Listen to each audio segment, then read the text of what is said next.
नमस्कार मित्रांनो, आज या धावपळीच्या युगात आपले शेकडो मित्र असतात. सोशल मीडियावर मित्रांची लांबलचक यादी असते.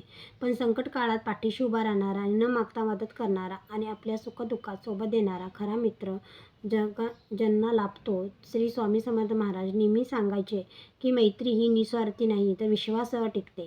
आजच्या या व्हिडिओमध्ये आपण पाहणार आहोत की श्री स्वामी समर्थांच्या नजरेत खरी मैत्री काय आहे आणि त्यांनी आपल्याला भक्तांना मैत्रीबद्दल काय शिकवण दिली आहे. स्वामींना आपला सखा कसा बनवायचा. स्वामी समर्थांच्या दरबारात श्रीमंत आणि गरीब असा कोणताही भेदभाव नसतो. त्यांनी नेहमी निखळ आणि निस्वार्थ नात्याचे महत्त्व दिले आहे. स्वामी म्हणतात, खरा मित्र तोच जो तुमच्या पाठीमागे तुमची ढाल बनतो आणि तुमच्या समोर तुमचा आरसा असतो. आरसा यासाठी कारण तो तुमच्या चुका तुम्हाला स्पष्टपणे दाखवतो आणि ढाल यासाठी कारण तो जगाच्या संकटापासून तुमचे रक्षण करतो. स्वामींनी त्यांच्या अनेक भक्तांना संकटातून वाचून हे दाखवून दिले आहे की जेव्हा संपूर्ण जग तुमची साथ सोडते तेव्हा एकच असा सखा असतो जो तुमच्या पाठीशी हात ठेवून म्हणतो, भिवू नको, मी तुझ्या पाठीशी आहे.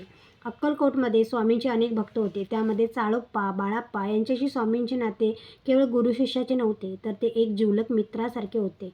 स्वामी कधी त्यांच्यावर रागवायचे, कधी त्यांच्याशी हसायचे तर कधी त्यांच्या घरचे साधे जेवणही जेवायचे. यातून स्वामींनी आपल्याला शिकवण दिली की मैत्रीमध्ये कोणताही अहंकार नसावा. जर तुम्हाला मित्र चुकत असेल तर त्याला रागवण्याचा आणि अधिकार आहे तुम्हाला, पण त्याच वेळी जगासमोर त्याचा हात कधीही सोडू नका. आज आपला मित्राकडून अपेक्षा ठेवतो, पण स्वामी सांगतात अपेक्षा ठेवण्यापेक्षा आधी स्वतः एक निस्वार्थ मित्र बना. भक्तांनो, संसारातील नाती कधी ना कधी बदलू शकतात. आज आपला मित्र उद्या दूर जाऊ शकतो.